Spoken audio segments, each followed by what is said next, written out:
Perkenalkan, saya Inam Sastiawati, calon guru penggerak angkatan 9 dari SMP Kemala Bayangkari 1 Surabaya. Nah, pada kesempatan ini saya tidak sendirian. Saya ditemani oleh rekan sejawat saya, Bapak Rangga Aditya Maulana. Beliau adalah guru matematika dari SMP Kemala Bayangkari 1 Surabaya. Assalamualaikum Pak Rangga. Waalaikumsalam Bu Endang. Bagaimana kabarnya Pak hari ini? Alhamdulillah baik. Alhamdulillah. Jangan sehat juga ya? Alhamdulillah saya sehat Pak Rangga. Alhamdulillah. Bagaimana nih anak-anak sekarang? Anak-anak alhamdulillah baik juga itu. Tapi hanya segelintir saja ya. Perlu bimbingan. Mantap ya. Hari ini kita akan mengadakan percakapan pra-observasi ya Pak. Monggo. Sebelum saya nanti akan melakukan observasi proses pembelajaran di kelas panjenengan, atau sebelum saya melakukan proses supervisi di kelas panjenengan. Nah, tujuan diadakannya supervisi ini untuk mengetahui dan mengevaluasi jalannya proses pembelajaran yang Bapak lakukan. Dan kenapa hari ini kok kita melakukan percakapan pra-observasi? Nah, ini sebagai persiapan awal ya. Persiapan awal sebelum nanti Bapak melakukan kegiatan pembelajaran di kelas agar panjenengan nanti lebih siap, lebih percaya diri sehingga bisa memberikan pembelajaran yang terbaik bagi murid Bapak. Begitu ya Pak? Siap. Alhamdulillah. Nah, ada beberapa pertanyaan nih yang akan saya sampaikan pada Bapak di tahap pra-observasi ini. Yang pertama, kira-kira Bapak nanti akan mengajarkan materi apa? Materinya yang akan saya ajarkan, kebetulan saya akan mengajar di kelas 8. Kelas 8 itu yaitu berkaitan dengan SPLDV, yaitu sistem persamaan linier dua variabel. Sistem persamaan linier dua variabel. Kemudian di dalam materi itu kira-kira tujuan pembelajaran yang akan Bapak capai nanti apa? Nah, tujuan pembelajarannya yaitu yang pertama, peserta didik mampu untuk menentukan nilai X dan Y atau variabel dari sistem persamaan linier dua variabel itu. Nah, itu adalah tujuan pembelajaran utama memang. Yang selebihnya yaitu peserta didik mampu menggambar grafik fungsi atau grafik persamaan linier dengan dua variabel. Kemudian tadi kan tujuan pembelajarannya siswa dapat menentukan nilai X dan Y atau nilai variabel ya. Kemudian bisa menggambarkan grafik dari SPLDV tersebut. Pertanyaan berikutnya nih Pak. Area pengembangan apa kira-kira yang hendak Bapak capai? Area pengembangan yaitu yang pertama saya mengembangkan tentang pengetahuan yang dimiliki oleh peserta didik ya. Nah, pengetahuan itu dalam ranah anak-anak bisa menyusun atau membuat persamaan linier dan digabungkan menjadi sistem persamaan linier dengan dua variabel. Itu yang pertama untuk ranah pengetahuan atau kognitif. Lalu untuk ranah keterampilannya, anak-anak minimal tahu bagaimana cara membaca resep dan juga prosedur-prosedur apa yang bisa anak-anak tanamkan untuk memasak. Kurang lebih seperti itu ya. Jadi ada pengetahuan dan keterampilan untuk ranah untuk area pengembangan. Kemudian rancangan pembelajaran yang sudah panjenengan persiapkan itu seperti apa? Baik. Jadi untuk rancangan pembelajaran yaitu yang pertama itu pembukaan atau pendahuluan. Itu yang pertama saya melakukan salam lalu doa dulu ya anak-anak ya, untuk lebih memaksimalkan hubungan dia dengan Tuhannya. Lalu yang kedua saya melakukan ice breaking, biar anak-anak juga siap untuk menerima materi, itu juga tidak kaku juga di dalam kelas. Lalu untuk yang selanjutnya saya akan melakukan KSE, yaitu kompetensi sosial emosional, yaitu dengan cara anak-anak bisa menceritakan tentang hari ini, hari di pada saat itu, nggih. Pada saat itu anak-anak apa sih yang membuat anak-anak senang? Lalu yang merasa sedih bagaimana? Mungkin dia butuh curhat. Nah, seperti itu. Jadi saya mengembangkan KSE-nya supaya anak-anak itu apa? Siap untuk menerima materi. Biar anak-anak juga tidak tertekan. Nah, ngoten nggih Bu nggih. Kesadaran diri nggih. Betul, Di sini kesadaran yang diri. panjenengan Betul, kembangkan. nggih. Nggih. Lalu yang kedua adalah memahami materi. Dari sini saya akan share materi yang berupa ada dua Bu, karena saya mencocokkan dengan keterampilan anak-anak dalam memahami materi, yaitu yang pertama saya menyiapkan ada video SPLDV, lalu yang kedua ada PPT.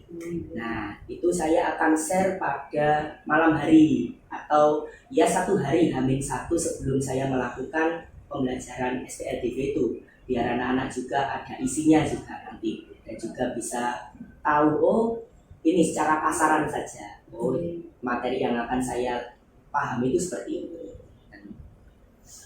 Lalu untuk yang ketiga, yaitu saya akan membentuk kelompok yang terdiri dari kelompok 1 sampai 6. Nah, ini nanti akan berkolaborasi.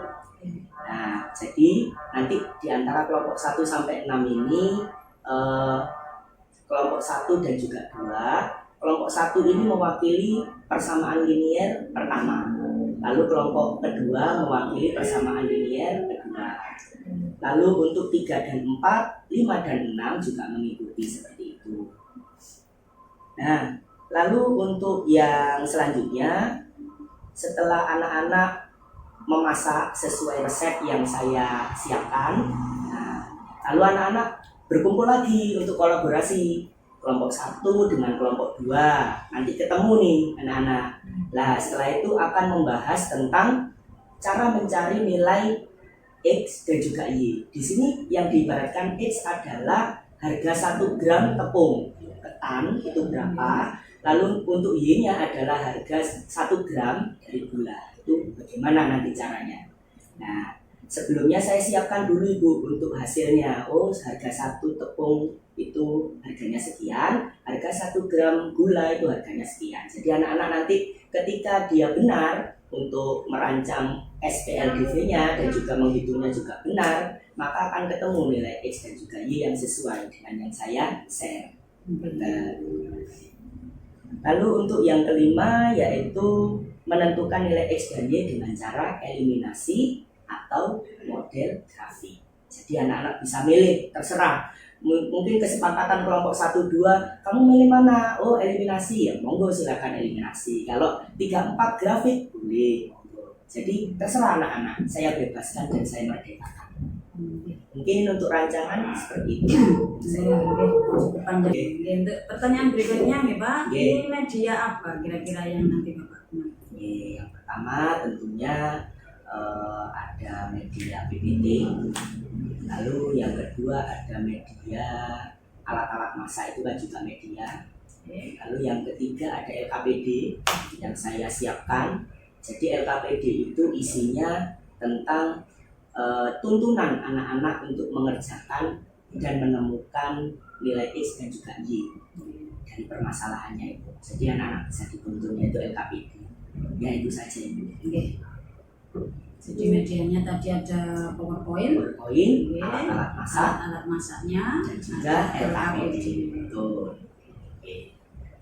Kira-kira Pak ya, di dalam pembelajaran Bapak nanti, kira-kira permasalahan apa ya yang akan muncul pada anak-anak? Permasalahan di dalam anak-anak nih, kita lihat dari sudut pandangnya anak-anak itu pasti akan ada masalah di situ. Yang pertama, satu, dia tidak konsen terhadap pembelajaran. Artinya dia introvert, dia menyendiri, tidak mau bergabung dengan anak-anak yang lain. Lalu yang kedua, anak-anak lebih konsen ke dalam resep masakan. Jadi dia nggak konsen ke dalam strategi menghitungnya seperti apa. Nah, lalu yang ketiga pasti di situ akan timbul ketidakkondusifan anak-anak ketika di situ kan banyak bahan-bahan makanan, bahan-bahan untuk membuat kue. Nah, pasti itu akan dimainkan oleh anak-anak. Nah, itu mungkin itu saja ya, permasalahan yang timbul. Nah, dari permasalahan-permasalahan yang Bapak sebutkan tadi, kira-kira strategi apa yang akan Bapak lakukan? Nah, jadi ada beberapa strategi karena permasalahan itu akan timbul ya. Jadi untuk mengantisipasinya, yang pertama saya akan memberikan perintah kepada anak-anak supaya yang pertama lebih konsen dulu kepada resepnya. Itu yang pertama. Kalau resep sudah dijalankan, anak-anak sudah memasak dengan tenang dan sampai jadi kuenya, sampai jadi. Nah, baru anak-anak di situ saya sodorkan LKPD. Nah, LKPD itu jadi anak-anak memasaknya sudah selesai, baru anak-anak konsen ke LKPD. Jadi tidak tumpuk-tumpuk seperti itu. Jadi juga perintahnya juga bisa 1, 2, jadi urut. Oke, diperjelas nanti perintahnya. Betul. Kemudian kapan nih Bapak akan merealisasikan pembelajaran tersebut dan saya bisa observasi ke kelas Bapak? Insya Allah besok ya Bu ya. Besok, Hari Kamis ya, Kamis, jamnya yaitu jam 1 dan 2. Jam 1 Dua jam 2 pelajaran. di kelas Di kelas 8C. Oh, di kelas 8. Monggo Ibu. Oke, jadi untuk kegiatan observasinya kita lakukan hari Kamis jam ke-1 2 di kelas 8. Di kelas 8C. Oke. Nah, berikutnya terakhir nih Pak. Oke. Tanggung jawab apa nih yang Bapak lakukan dalam pembelajaran nanti? Ya. Yang pertama tanggung jawab menyampaikan materi. Menyampaikan materi. Jadi guru itu kan mengajar dan mendidik. Mengajar saya adalah menyampaikan materi.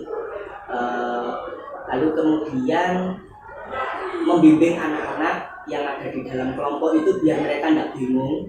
Saya akan mendampingi anak-anak per kelompok biar mereka tidak bingung sambil anak-anak berkolaborasi di kelompok 1 dan juga kelompok 2, kelompok 3 dan kelompok 4, 5 dan 6. Setelah itu anak-anak bisa menemukan nilai X dan Y yang ditanyakan. Setelah itu LKPD itu akan saya jadikan sebagai bahan evaluasi saya seperti itu. Oke. Nah, terima kasih nih Pak Waduh, atas waktunya Ibu. dan dengan Sama-sama. sudah bersedia berbincang-bincang dengan saya di percakapan pra observasi. Insya Allah manfaat. Oke, kita akan bertemu di kegiatan observasi kelas Oke. besok Kamis, Besok Kamis. jam ke-1 2 di kelas 8C ya Pak. Oke.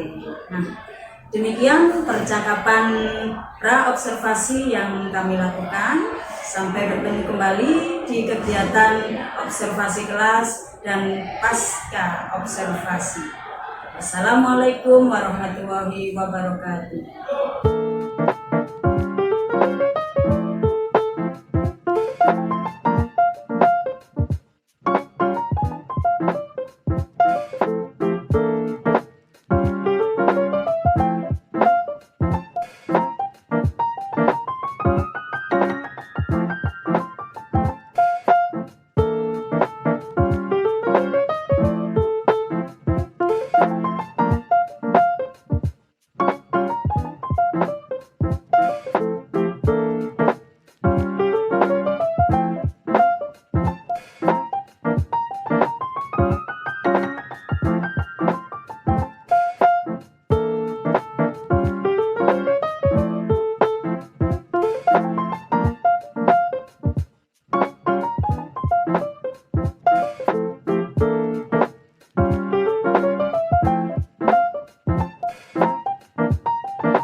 Assalamualaikum warahmatullahi wabarakatuh. Berjumpa kembali di percakapan pasca observasi bersama saya, Endang Prastiawati, calon guru penggerak Angkatan 9 dari SMP Kemala Bayangkari 1, Surabaya. Saya masih ditemani oleh Bapak Rangga Aditya Maulana sebagai guru yang telah diobservasi pada kegiatan supervisi akademik, dan saya juga ditemani oleh Bapak Agus Farhani sebagai pengajar praktik pada guru penggerak Angkatan 9. Assalamualaikum Pak Farhan. Assalamualaikum Ibu, Masya Allah. Assalamualaikum Pak Rangga. Salam. Bagaimana kabarnya hari ini? Alhamdulillah, semoga kita semuanya diberikan kesehatan, ya. Amin. Amin. Amin. Baiklah, di percakapan pasca observasi ini saya akan memberikan pertanyaan-pertanyaan kepada Bapak terkait dengan jalannya proses observasi kelas yang sudah Bapak lakukan. Di sini tujuannya untuk mengevaluasi sejauh mana proses pembelajaran yang sudah Bapak lakukan tadi. Nah, untuk pertanyaan pertama, bagaimana nih perasaannya Pak Rangga terkait dengan jalannya kegiatan observasi kelas yang sudah berlangsung tadi? Bismillah. Jadi untuk perasaan saya yang pertama yaitu saya sangat senang sekali. Karena apa? Karena saya dapat berbagi ilmu dengan murid-murid saya terkait dengan materi merancang sistem persamaan linier dua variabel. Itu yang pertama. Lalu yang kedua, saya tadi antusias Bu, sampai saya tadi belikan sebuah bahan, salah satu bahan yaitu kelapa untuk anak-anak untuk memasak di kelas. Jadi biar anak-anak juga antusias dan juga mengikuti pelajaran saya dengan nyaman juga. Mensupport juga untuk bahannya. Oke, jadi perasaannya di sini sangat senang dan positif sekali. Semuanya positif. Alhamdulillah positif. Nah, sekarang begini Pak Rangga, bisa diceritakan kembali nggak untuk area pengembangan apa yang Bapak lakukan di dalam kelas? Jadi untuk area pengembangan seperti yang kemarin saya katakan sebelum waktu praobservasi yaitu saya mengembangkan tentang keterampilan. Lalu yang kedua adalah pengetahuan. Keterampilan yaitu tentang anak-anak membaca resep dan juga mengikuti step by step-nya untuk membuat kue klepon ini tadi. Lalu pengetahuannya anak-anak bisa membentuk sebuah sistem persamaan linier dengan dua variabel melalui bahan-bahan yang untuk membuat klepon tadi. Nah, seperti itu. Jadi area pengembangannya ada pengetahuan dan keterampilan. Betul, dua ya. Kemudian langkah-langkah atau tahapan-tahapan pembelajaran apa yang tadi sudah Bapak lakukan di dalam kelas? Untuk langkah-langkah yang pertama adalah langkah-langkah pendahuluan. Nah, tadi yang pertama saya melakukan pembukaan dulu Bu. Lalu yang kedua saya melakukan ice breaking dengan cara tepuk. Nah, supaya anak semangat juga tidak kaku banget untuk pembelajaran matematika kan ya. Lalu yang ketiga saya juga menyentuh ke bagian kompetensi sosial emosional. Jadi tadi sempat saya tanya anak-anak siapa yang hari ini senang, terus siapa yang hari ini sedih. Nah, ada beberapa anak yang cerita. Terus juga saya tadi menggunakan metode stop ya tadi. Jadi ada anak-anak saya disuruh bernafas, konsentrasi, memejamkan mata, bayangkan dia ada di suatu tempat yang sepi, bagaimana rasanya. Nah itu. Lalu selanjutnya tadi saya membacakan tujuan pembelajaran ke anak-anak. Lalu tidak lupa lagi profil pelajar Pancasilanya juga saya sampaikan, diantaranya bernalar kritis, lalu gotong royong dan juga kreativitas dalam pembuatan kue dan juga disandingkan dengan merancang SPLDV. Lalu ada juga pembuatan kelompok untuk anak-anak tadi terrealisasi kelompok 1 sampai kelompok 6. Lalu bahan-bahannya anak-anak juga sudah menyiapkan.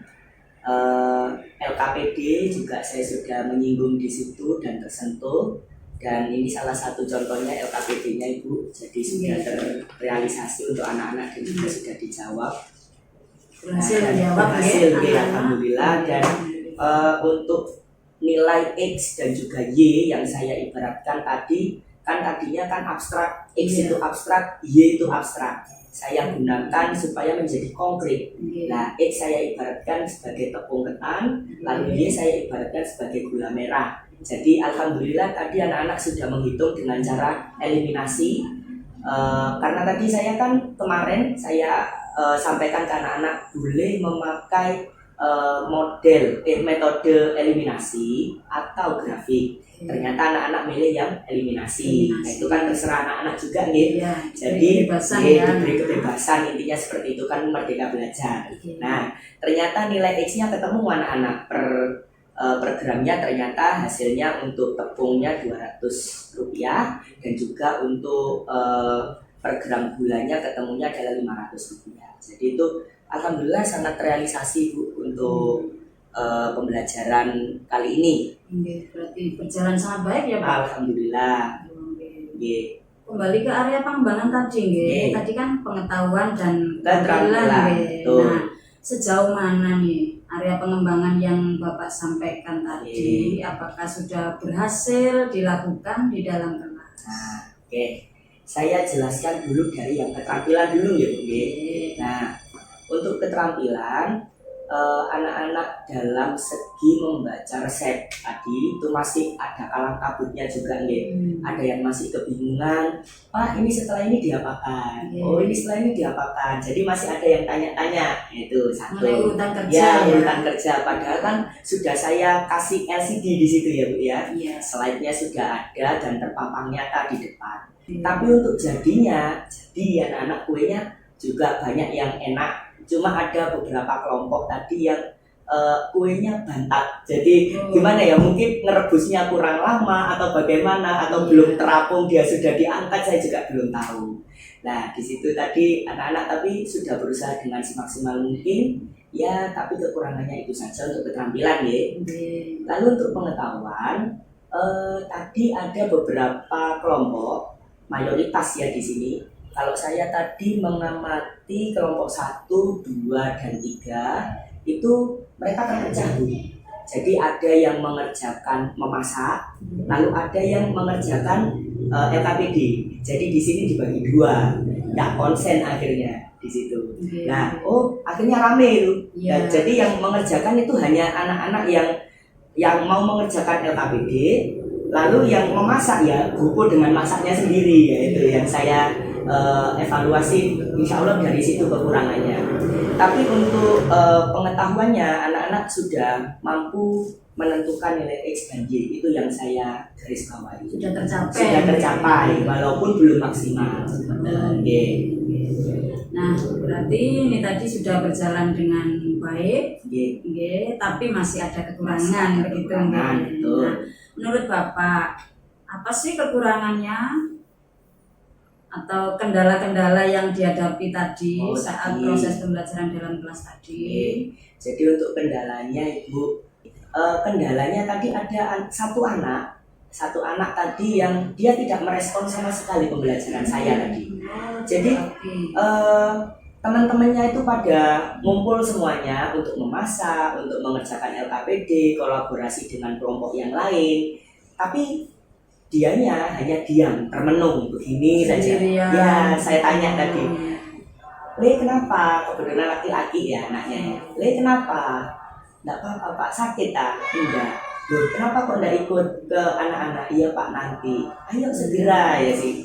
Karena yang saya urusi kan banyak anak toh Bu. Jadi saya juga kalang kabut tadi. Ya saya enggak mungkin ngurusi satu anak itu aja. Yang penting saya sudah ngomong ke anak itu, ayo segera kolaborasi. Tapi ternyata ya kalau sepengamatan saya sih belum ada perubahan itu. Ya. Kira-kira penyebabnya apa?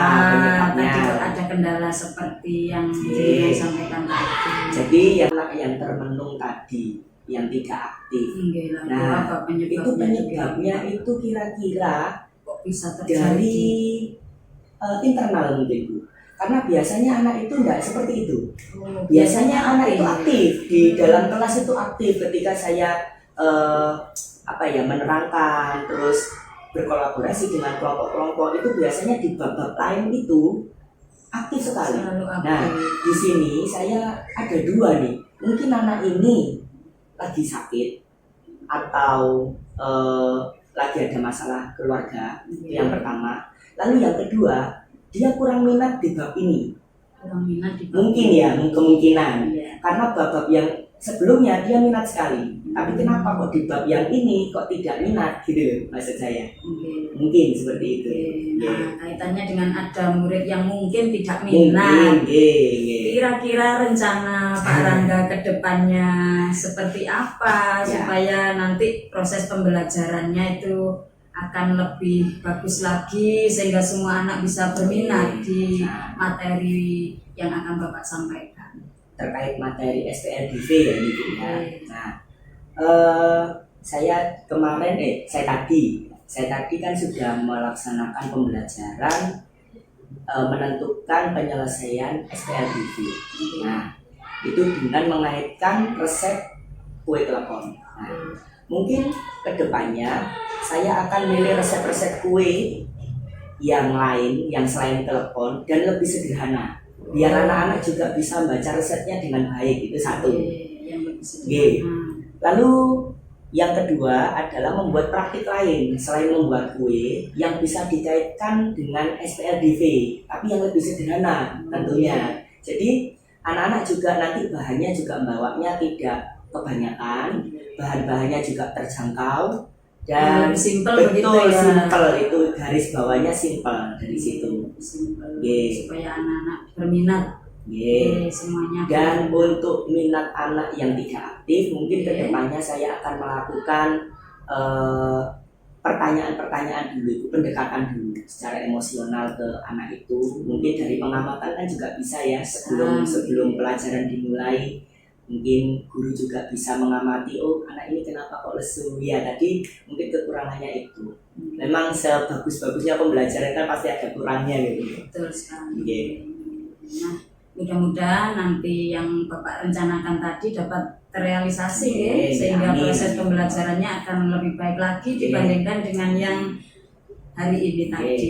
Amin. Nah, saya tunggu loh nanti cerita-cerita Siap. yang cerita-cerita yang bagus mengenai Oke. pembelajaran Bapak di kelas. Oke. Nah, kemudian kapan nih kira-kira panjenengan akan merealisasikan rencana-rencana tadi? Untuk kapannya pastinya karena kan hari ini sudah mendekati anak-anak SAS ya, SAS asal. Jadi insya Allah saya akan merealisasikan pada awal semester genap yang akan datang, yaitu tahun ajaran yang semester 2. Insya Allah gitu. Jadi nanti jenengan rencana akan merealisasikan di awal semester Semester genap genap, betul. karena saat ini sudah pertemuan akhir ini Akhir, betul. menjelang Ya. ulangan anak-anak. Mana betul. Baik Pak Rangga, terima kasih banyak loh Sami-sami. atas jawaban-jawabannya yang Iya. sangat luar biasa. Ya Allah. Nah. Saya juga butuh kolaborasi memang. Oke. Iya. Mudah-mudahan nanti apa yang Bapak rencanakan tadi bisa secepatnya terrealisasi, nggih. Amin. Nggih. Baik, selanjutnya saya beri kesempatan kepada Bapak Farhan sebagai pengajar praktik untuk memberikan umpan balik atau tanggapan terkait dengan jalannya kegiatan percakapan pasca observasi atau mungkin kegiatan observasi di kelas. Monggo Ustaz. Baik, alhamdulillah luar biasa Bu Endang. Nah, ini memang yang kita cari. Pola-pola pendekatan ini apa karena rekaman atau memang benar di lapangan ya? Saya sangat apresiasi sekali karena pola pendekatan yang dilakukan di kelas itu lebih mengedepankan kepentingan siswa. Dan saya lihat tadi juga ada energi-energi yang ditumbuhkan di anak-anak. Nah, itu harus terjadi di era pendidikan zaman sekarang. Di guru penggerak pun, di kurikulum merdeka pun mengantarkan gimana anak-anak itu berenergi, bersemangat, bukan karena takut tidak tuntas pekerjaan, tapi mereka berangkat dari nalurinya untuk tumbuh menjadi baik. Itu evaluasi bukan evaluasi ya, penguatan kami. Bendang. Okay. Nah, ini harus kita sebarkan ke teman-teman yang lain supaya nilai kebaikan itu tidak berhenti di sini, tapi bertransfer, terbagi dengan kawan-kawan, sehingga perubahan untuk menjadi baik itu akan terus mengalir ke titik-titik yang lebih bagus. Itu poinnya. Itu yang pertama. Untuk yang kedua, ketika tadi kucing ya dengan Pak siapa, mohon maaf? Pak Rangga ya. Pak Rangga. Kucing itu tidak akan pernah terjadi ketika di antara kedua belah pihak, coach dan yang di kucing itu nggak connect. Saya lihat tadi connect-nya dalam. Connect-nya dalam sekali. Saya lihat itu, wah ini harus ditumbuhkan. Nah, yang menjadi persoalan sekarang adalah bagaimanakah nilai-nilai kucing ini, nilai-nilai kucing itu tumbuh di antara para guru. Sehingga persoalan di antara guru itu bisa terselesaikan oleh kerabat sesama itu. Jadi dalam proses coaching itu ada dimana kita dalam diskusinya menentukan tujuan dulu, kuatkan itunya, kemudian kita cari persoalannya, tumbuh semuanya, dicari apa sih identifikasi masalahnya lebih dalam, kemudian kita rencanakan dengan baik apa yang akan kita lakukan dan aksinya berapa lama dengan siapa yang kita butuhkan. Kalau gaya itu berkembang, Bu Endang, insya Allah guru itu tidak stagnan di persoalan-persoalan yang sifatnya administratif, tapi lebih seru mengajar, lebih bersemangat lagi mengajarnya. Itu bukan masukan, tapi penguatan untuk kita. Saya juga begitu, Bu Endang. Bersama kawan-kawan, ayo nilai saya, beri masukan. Sehingga menjadi lebih termotivasi dan ngeces lah istilahnya. Itu Bu Endang, sukses. Bu Endang harus berkembang terus. Terima kasih banyak, Pak. Karena kalau nggak ada Bu Endang di dunia ini, maka dunia pendidikan berkurang. Waduh. Terima kasih Bu Endang dari saya.